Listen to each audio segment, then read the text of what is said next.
दोस्तों स्वागत है आपका हमारे आज के नए वीडियो में। दोस्तों आज हम आए हुए हैं हिताची की 1.5 टन डीसी इन्वर्टर एसी की सर्विसिंग करने के लिए। और इस एसी में हमें बॉडी के अंदर सिर्फ और सिर्फ एक पेंच देखने को मिला, तो हमने सोचा कि आप लोगों को भी बता दें कि अगर आपके पास इस तरह का मॉडल एसी खोलने के लिए आए तो आप लोगों को बॉडी किस तरह से खोलनी है और कहाँ कहाँ पेंच हो सकते हैं। तो यहाँ देखिए, जो एक टीने का ढक्कन लगा हुआ है, इसके नीचे वो पेंच लगा हुआ है।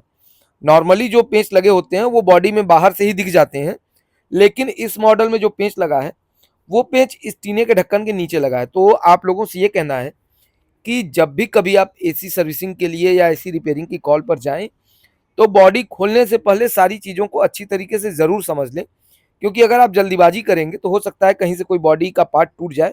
और यहाँ पे देखिए एक एम्बियन लाइट लगी हुई है, ये हिताची की मॉडलों में लगी होती है, और इसको भी जब आप बॉडी में ही अटैच है, ये नहीं निकलता है। तो जब भी आप एसी की सर्विस करें या बॉडी खोलें तो इस एम्बियन लाइट के कनेक्टर को आप निकालने की कोशिश करें। इसमें जल्दीबाजी बिल्कुल ना करें, नहीं तो ये बहुत पतला पीसीबी इसका होता है और तार भी इसके बहुत पतले होते हैं, वो टूट जाते हैं। हमने एक दो जगह ऐसा देखा है कि हमें टूटा हुआ मिला है, इसीलिए हमने आप लोग को सोचा कि बता दें। तो यहाँ पर इंडोर की कंडीशन आप देख लें, और अब हम आ गए हैं आउटडोर के पास। दोस्तों बहुत से हमारे जो कंज्यूमर भाई हैं, उनको ये लगता है कि सिर्फ और सिर्फ इंडोर में ही ज़्यादा गंदगी होती है, आउटडोर को बहुत ज़्यादा मेंटेन करने की ज़रूरत नहीं होती। लेकिन आप लोगों से ये बता दें कि इंडोर जितना इम्पोर्टेंट है, उससे ज़्यादा हमारा आउटडोर इम्पोर्टेंट है। यहाँ पे देखिए आउटडोर में कितना ज़्यादा ये गंदगी निकल रही है, जबकि ये 6 से 8 महीने पुरानी ही एसी है, बहुत ज़्यादा पुरानी एसी नहीं है।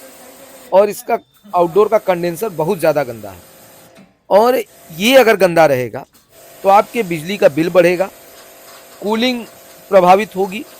और कहीं कहीं ये भी देखने को मिला है कि बहुत ज़्यादा एसी गंदा होने की वजह से एसी हमारी ब्लास्ट भी हुई है। पिछले सीजन में हमें कई जगह ऐसी न्यूज़ हमें देखने को मिली, और उसका जो सबसे बड़ा कारण है वो यही है, आउटडोर का हमारा बहुत ज़्यादा गंदा होना।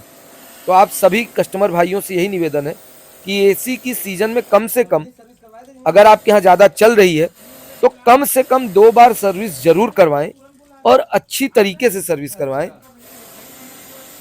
क्योंकि अगर आउटडोर आपका गंदा रहेगा तो बिजली का बिल भी बढ़ेगा, और आप सोचेंगे कि 500-1000 रुपये सर्विस में बचा ले रहे हैं, लेकिन उससे ज़्यादा आपका बिजली का बिल आप दे देंगे, और जो खतरा रहेगा वो अलग रहेगा। एक बात और हमने देखा है, हम अपने अनुभव से बता रहे हैं, हो सकता है कि आप लोगों का मत अलग हो। कई जगह जब हमने देखा कि आउटडोर हमारा बहुत ज़्यादा गंदा हुआ था और उसमें R32 नंबर की गैस थी, तो बहुत ज़्यादा गंदा होने की वजह से, ओवर हीट होने की वजह से उनकी कूलिंग कैपेसिटी बहुत ज़्यादा प्रभावित हुई, और बाद में जो है गैस भी चेंज करनी पड़ी। बिना गैस चेंज किए वो कूलिंग नहीं आई। अगर जो हमारे फॉलोअर भाई देख रहे हैं, जो टेक्नीशियन हैं, अगर वो हमारे बातों से सहमत हैं तो हमें कमेंट में ज़रूर बताएं कि ऐसा क्या आप लोगों के साथ भी देखने को मिला है। हमने कई जगह ऐसा देखा कि आउटडोर हमारा बहुत ज़्यादा गंदा था और हमने सर्विस कर दी, और सर्विस करने के बाद भी जैसी कूलिंग आनी चाहिए वैसी कूलिंग नहीं आई, जबकि 1 या 2 साल पुरानी ही एसी थी। और उसके बाद जब हमने गैस निकाल करके प्रॉपर वैक्यूम करके फिर से गैस डाला, तो वो कूलिंग हमें अच्छी तरीके से, प्रॉपर तरीके से मिलने लगी।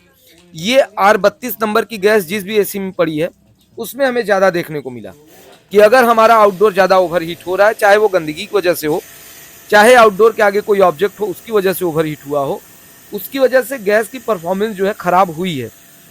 मैं ये कंफर्म नहीं कर रहा हूँ, बस आप सभी जो हमारे फॉलोअर हैं उनसे भी मैं यही पूछना चाहता हूँ कि आप लोगों के साथ भी कभी इस तरह की घटना हुई है तो हमें अपना अनुभव बताएं, जिससे कि हमारे फॉलोअर्स को और जो हमारे कस्टमर हैं उनको थोड़ी सी हेल्प हो जाए। क्योंकि आप लोग जो इस फील्ड में हमारे जो फॉलोअर हैं वो बहुत पुराने पुराने और अनुभवी टेक्नीशियन भी हमारे साथ जुड़े हुए हैं, तो वो अपना ज्ञान हमें ज़रूर दें, जिससे कि कस्टमर का और हमारे जैसे नए टेक्नीशियन का भी भला हो। तो दोस्तों हमने यहाँ पर आउटडोर की सर्विस कर दी, और अब हम आ गए हैं इंडोर के पास। और इंडोर में जैसा कि हमने आपको बताया कि एम्बियन लाइट लगाते और निकालते वक्त हमें थोड़ी सी सावधानी बरतनी है, क्योंकि इसके तार बहुत पतले दिए हुए हैं। हिताची मॉडल में ही ये एम्बियन लाइट लगी हुई आती है, और इसका तार बहुत ज़्यादा पतला है, और ये अगर आप हल्का सा भी ज़्यादा जोर लगाते हैं तो ये टूट सकता है। तो ये लगा दिया, और ये एम्बियन लाइट इसलिए लगी है कि ये टेम्परेचर के अकॉर्डिंग अपने कलर को चेंज करती है। अगर टेम्परेचर कम होगा तो रेड जलेगी, और अगर ज़्यादा होगा तो ब्लू इस तरह से वो अपना टेम्परेचर चेंज करती है, इसीलिए लगा हुआ है। दोस्तों उम्मीद करता हूँ आपको हमारी वीडियो पसंद आई होगी और आपने हमारी वीडियो से कुछ नया ज़रूर सीखा होगा। तो प्लीज़ वीडियो को ज़्यादा से ज़्यादा लाइक कीजिए, शेयर कीजिए और अगर आप हमारे फेसबुक पेज पर देख रहे हैं तो पेज को फॉलो करना ना भूलें और यूट्यूब पर देख रहे हैं तो बनारसी गुरु मनीष चैनल को ज़रूर सब्सक्राइब करें। मिलते हैं इसी तरह किसी और नई वीडियो में, तब तक के लिए जय